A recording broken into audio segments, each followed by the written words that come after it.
welcome you all. So this video is on students demand. Students के बहुत सारे ऐसे कमेंट्स थे कि मैं इंग्लिश में बहुत ज़्यादा वीक हूँ, इंग्लिश में कमज़ोर हूँ, कैसे करूँ, मैं हिंदी मीडियम से हूँ, मुझे समझ नहीं आ रहा है, इंग्लिश की मैं स्टार्टिंग भी नहीं कर पा रहा हूँ. ओके देखो, हार्डवर्क करने के लिए तो आप और मैं बहुत मन से रेडी हैं कि एक बार बस मुझे पता पड़ जाए कैसे करना है तो मैं तो कर लूंगा. बट प्रॉब्लम ये है कि करें कैसे, क्या करें कि हमें 100% रिजल्ट मिले. ओके सो आज मैं आपको एक ऐसी राइट अप्रोच, ऐसा मेथड बताऊंगी कि अगर आपने उसको फॉलो कर लिया ना तो आप समझना कि इंग्लिश में अगर आप यहाँ हो तो आप 2 और 3 मंथ्स में, देखो ये तो नहीं कह सकती कि 10 डेज फॉलो करोगे, आप रिलीजियसली कंसिस्टेंसी बना के उसको फॉलो करोगे तो आप यहाँ भी आ जाओगे. ओके मैं आपको बता रही हूँ, मैं ना इंग्लिश मीडियम स्टूडेंट थी, ये बात सही है, बट स्वेयर ऑन गॉड मेरी इंग्लिश कभी भी अच्छी नहीं रही है ना. मुझे एक वर्ड भी आता था वो भी मैं फंबल अटक अटक के बोलती थी. बट बाय द टाइम मैंने इसको सही कर लिया एंड देन मेरे फिर एसएससी में अच्छे मार्क्स आने लग गए, फुल मार्क्स आने लग गए. तो बस वही टेक्निक मैं आपको बताने वाली हूँ, ना मैं कुछ ज्यादा बताऊंगी ना मैं कुछ कम बताऊंगी, मैं एक ऐसा सही मेथड बताऊंगी कि जिसको आप फॉलो कर लोगे तो you will thank me later, है ना. बस आपको करना क्या है, इस वीडियो को एंड तक देखना है. देखो प्रॉब्लम क्या है कि हम चीजों को ना सही तरीके से समझते नहीं है. हमें सबसे पहले जरूरत है कि हम अपने एग्जाम पैटर्न को समझें. हम इंग्लिश सीख रहे हैं लेकिन हम अपने एग्जाम पैटर्न को नहीं समझ रहे हैं. देखो इंग्लिश जब आप एग्जाम की बात करते हो ना, जब आपको इंग्लिश एग्जाम के लिए सीखनी है तो आपको फ्लुएंसी पर फोकस नहीं करना होता है. ओके फ्लुएंसी में टाइम लगता है, ये बात सही है, बिकॉज मुझे भी टाइम लगा है, तो मैं ये तो नहीं कहूंगी कि फ्लुएंसी में टाइम नहीं लगता है. It takes definitely much time. But क्या है, हमें फ्लुएंसी चाहिए ही नहीं एग्जाम के लिए. हमें कौन सा इंटरव्यू देना है इंग्लिश में, हमें तो ये है कि हमारी 100% एक्यूरेसी होने लगे, और वो लाना फ्लुएंसी से बहुत ज्यादा आसान है. ओके तो पहले दिमाग में ये बैठाओ कि फ्लुएंसी नहीं चाहिए, हमें 100% एक्यूरेसी चाहिए. हमें ये चाहिए कि हम हर इक्वेशन को बहुत अच्छे से सॉल्व कर पाए बिना डरे, है ना. तो सबसे पहले तो अपने मन से डर निकालो इंग्लिश का. It's not a big deal, ठीक है. इंग्लिश इतनी कोई बड़ी बात नहीं है, कोई भूत नहीं है कि आपको आएगा नहीं, बहुत आसानी से आ जाएगा. And once you get English you will be in love with English, है ना. मुझे पता है, मैं अपने एक्सपीरियंस से कह रही हूँ. तो बस समझो, आपको फ्लुएंसी नहीं चाहिए, आपको 100% एक्यूरेसी चाहिए. यू नीड कि आप क्वेश्चंस को अच्छे से सॉल्व कर पाओ. तो इसके पीछे हमें नहीं भागना है, क्योंकि इसको अटेम्प्ट करने का तरीका अलग होता है एंड इसका अलग होता है.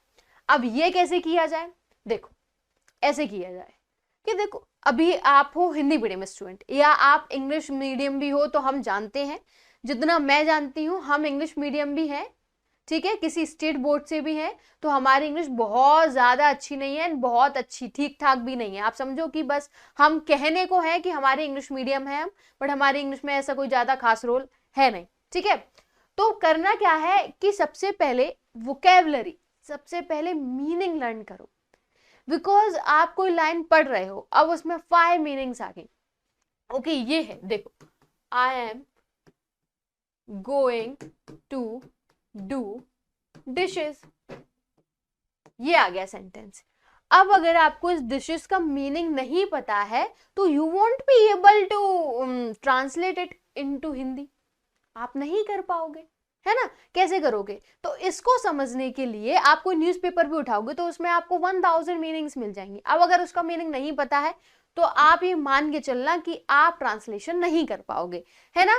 फर्स्ट स्टेप वोकैबुलरी लर्न करना ही होता है, तो वोकैबुलरी लर्न करो as much as you can, okay and fast. सबसे पहला काम आपका यही होना चाहिए. इसके लिए आप बुक से लर्न करो, बुक से इजीली आपको स्टार्टिंग में याद नहीं होंगी, राइट, बाद में हो सकती है, बट अभी जब आपकी एकदम आप जीरो से स्टार्ट कर रहे हो तो आप बुक से डायरेक्ट करोगे तो नहीं होगा. You will have to take the help of any teacher. Okay मैंने भी black book vocabulary series start करी है, उसको फॉलो करोगे तो आपका काम हो जाएगा. तो वोकैबुलरी लर्न करो, मैं तो कहती हूँ 10 डेज तो वोकैबुलरी लर्न करते रहो, ठीक है. फिर क्या करना है, पार्ट ऑफ स्पीच. देखो ये वोकैबुलरी, पार्ट ऑफ स्पीच, इनसे ना फिलअप में, एरर डिटेक्शन में और क्लोज टेस्ट में हेल्प मिलती है कि हमें कौन सा ऑप्शन हमारा सही हो सकता है. तो पार्ट ऑफ स्पीच आपको पता होना चाहिए कि नाउन, प्रोनाउन, बहुत ज्यादा नहीं, थोड़ा थोड़ा भी पता होगा ना स्टार्टिंग में तो काम हो जाएगा. ये मत समझना कि 5 आवर्स की नाउन की क्लास है, 5 आवर्स की एडजेक्टिव की है तो ये कैसे होगा, ज्यादा नहीं, थोड़ा थोड़ा इंट्रो लेना स्टार्ट कर दो, काम होने लगेगा, trust me. Okay tenses learn करो. टेंसेस बहुत जरूरी है, बिकॉज हमें क्या होता है, हमें एक सही डायरेक्शन पता नहीं है तो हम कोई भी टफ टॉपिक उठा लेते हैं। नहीं, ऐसा नहीं करना है, टेंसेस से स्टार्टिंग करो, बिकॉज जब आपको पता पड़ेगा कि एक सेंटेंस का फॉर्मेशन कैसा होता है, इज आया तो क्या होगा, वॉज आया तो क्या होगा, तो आप समझ पाओगे कि ये जो लाइन है वो कहना क्या चाह रही है ना। तो जरूरी है कि आप टेंसेस लर्न करो, फिर मॉडल, स्कैन कोड, इन सारी चीजों को भी, एंड एक्टिव पैसेज।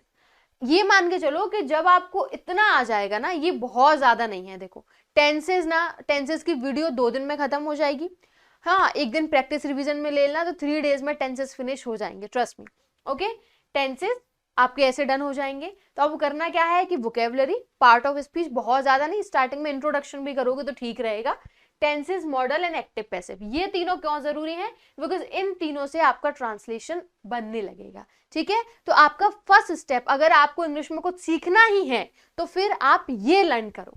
जब आप ये कर लोगे, आप मान के चलना कि आप 50% पर आ गए हो। ओके, 0 से 50, फिर आप इसका ट्रांसलेशन कर पाओगे 101%।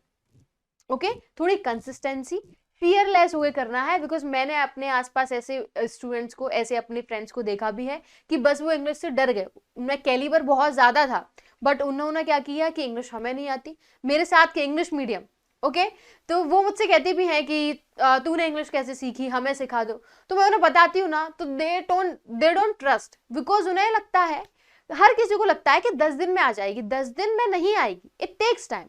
आप भी करोगे और कंसिस्टेंसी नहीं, एक दिन नहीं आई तो उन्होंने कंसिस्टेंसी उन्होंने ब्रेक कर दिया, ऐसे कैसे होगा। तो आप कंसिस्टेंसी बना के रखोगे, जब आप ऐसे स्टेप्स को फॉलो करोगे तब आप समझना कि आप कहीं पहुंच रहे हो।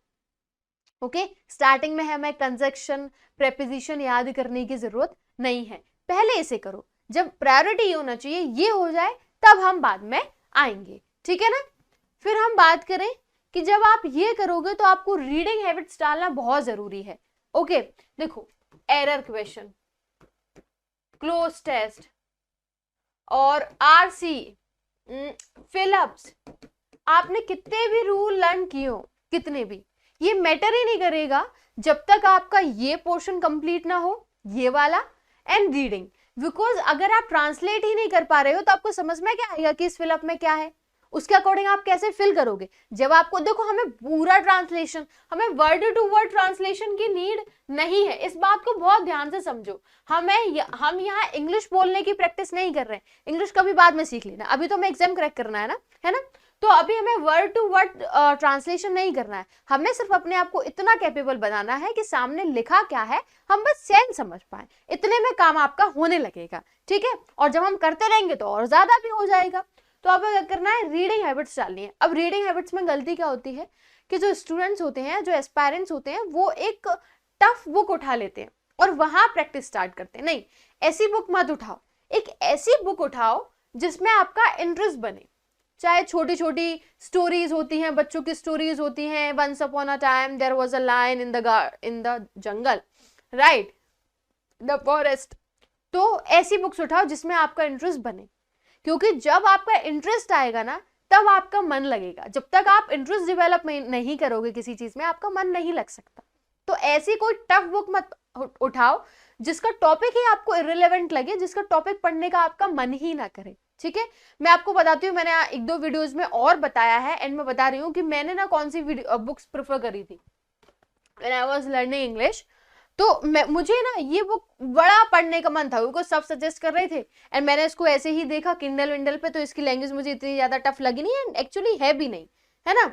तो देखो, easy, it takes more than a college degree to make one a person of education, any person who is educated. तो इतनी टफ नहीं है, आपका जो मन करे वो उठा लेना, बट ऐसी बुक, ऐसा टॉपिक उठाना इंग्लिश में जिसमें आपका इंटरेस्ट हो। स्टार्टिंग में द हिंदू मत उठाना, द हिंदू में बहुत टफ मीनिंग्स होती हैं, है ना, अभी इस लेवल पे आपको याद नहीं होंगी। तो रीडिंग करने का भी एक प्रॉपर वे होता है कि जो आपको अच्छा लगे, जिस टॉपिक में आपका इंटरेस्ट डेवलप हो, उस टॉपिक से रीडिंग हैबिट्स अपनी बनाओ।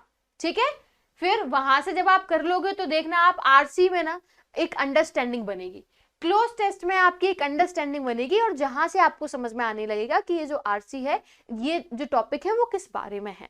ठीक है, तो रीडिंग हैबिट्स बनाओ, एंड ये सारे काम करने हैं आपको, और फियरलेस होके। देखो, everything is in our brain, okay, everything is all about mentality. तो अगर आप अपने माइंड में बना के ये सोचे हो, अगर सॉरी आपने अपने माइंड में बना के रखा है कि मुझे इंग्लिश आ जाएगी, तो 100% गारंटी, मुझसे लिख कर ले लो, आपको इंग्लिश आ जाएगी। बट अगर आप ऐसा सोच रहे हो कि इंग्लिश नहीं आएगी, तो आप कितने भी हार्डवर्क करना, आपको इंग्लिश नहीं आएगी। इंग्लिश नहीं, हिंदी भी नहीं आएगी, ओके। तो देखो, और वैसे भी क्या कहते हैं प्रेमानंद महाराज जी, जैसा सोचोगे वैसे बनोगे। तो बस सोचो जैसा जैसा बनना चाहते हो, तो जैसा सोचो कि मुझे इंग्लिश आ रही है, आ जाएगी, तो डेफिनेटली आ जाएगी। देखो, दिमाग से होता है, ओके। अगर हमारा ब्रेन हेल्दी नहीं है, तो हमारी बॉडी कितनी भी हेल्दी हो, हम कितनी भी बॉडी बिल्डर हो, हम नहीं सर्वाइव कर पाएंगे, ओके। और बॉडी कितनी भी पेन में हो, अगर हमारा ब्रेन हेल्दी है ना कहीं आप सर्वाइव कर जाओगे, you will get over it, okay. तो समझो, दिमाग में एक लेके चलो कि आपको इंग्लिश आ जाएगी, तो डेफिनेटली आपको इंग्लिश आ जाएगी। तो करना क्या है कि ये सारा काम एंड ये, फिर धीरे धीरे। और एक बहुत जरूरी बात, अब जब आप पढ़ना स्टार्ट करोगे ना, अब आपको इंग्लिश नहीं आती, तो पीडीएफ की हेल्प कभी मत लेना, never ever, okay. Make notes according to your convenience, अपनी सुटेबिलिटी के अकॉर्डिंग नोट्स बनाना। बिकॉज देखो, अभी हम इतने कैपेबल नहीं हुए हैं कि सामने जो टीचर ने पीडीएफ में एकदम थोड़े रफ वर्ड्स में लिखा है या थोड़े टफ वर्ड्स में लिखा है, हम उसको समझ पाए। हमें अपने अकॉर्डिंग इंग्लिश में भी हिंदी का यूज करके नोट्स बनाने पड़ेंगे, ओके। आपको ऐसे लिखना पड़ेगा, जब इज आए तो काम चल रहा है। जब आप ऐसे अपनी लैंग्वेज में नोट्स बनाओगे ना, तो बहुत कन्वीनियंस हो जाएगी, काम बहुत ज्यादा आसान हो जाएगा, ठीक है। तो नोट्स बनाना प्रॉपर, और हिंदी और इंग्लिश में बनाना। ऐसा नहीं कि इंग्लिश के नोट्स हैं तो आप इंग्लिश यूज करोगे, हिंदी भी यूज करो, तो देखना काम होगा। एंड फिर आपको क्या करना है, फिर आप मॉक टेस्ट लगाना, आप देखना कि इंप्रूवमेंट हो रहा है, ठीक है। फिर आपको करना है मॉक टेस्ट लगाना है कि बन रहा है कि नहीं बन रहा है। तो देखो, स्टार्टिंग आपको ऐसी करनी है, आपको समझ आया होगा। बिकॉज अभी हम उस लेवल पे हैं कि हम इंग्लिश समझें, ये ज्यादा जरूरी है, रादर देन कि हम इंग्लिश में बहुत अच्छे मार्क्स लेकर आ पाए। तो आप किसी ऐसे टॉपिक से स्टार्टिंग कर दो जहां से कुछ ही समझ ना आए। तो जब आप एक प्रॉपर वे में इंग्लिश स्टार्ट करोगे, तो वो आपको 100% रिजल्ट देगी, ओके। तो समझ में आया कि आपको क्या करना है इंग्लिश के लिए। वोकेबलरी लर्न करो जितना ज्यादा कर सकते हो, रीडिंग हैबिट्स डालो, टेंसेस, मॉडल्स, एक्टिव पैसिव करो, सो दैट आप ट्रांसलेशन कर पाओ, आप अंडरस्टैंडिंग बढ़ पाए आपकी, एंड देन फिर आप समझ पाओ कि सामने जो लिखा हुआ है इस टॉपिक में वो क्या है, ठीक है। तो मुझे लगता है कि वीडियो आपको पसंद आई होगी। देखो, और कुछ ज्यादा नहीं है, राइट। एक्सेजरेशन करने से कुछ ज्यादा आपको कुछ बेनिफिट नहीं मिलेगा। मैं तो कर दूंगी, हो सकता है आपको वीडियो बहुत ज्यादा अच्छी लगने लगे कि क्या ट्रिक बताई है, ऐसी तो मैंने पहले ही सुनी, तो ऐसी कोई ट्रिक नहीं है, ठीक है। ये ट्रिक जो मैंने, ट्रिक नहीं है, एक प्रॉपर मेथड है जो मैंने फॉलो किया है, वही आपको बताया है। कंसिस्टेंसी से इंग्लिश को दो, एक अच्छे माइंड से, एक अच्छी मेंटेलिटी से कि इंग्लिश मुझे आ जाएगी, and there will be a day कि इंग्लिश आपको आ गई है, okay. So if you really found this video useful, then hit the like button and do comment me in the comment section below कि आपको ये वीडियो कैसी लगी। And thank you for watching this video, and yeah, do subscribe this channel if you want to learn English more and more for any government job exam. Thank you so much guys, thanks a lot.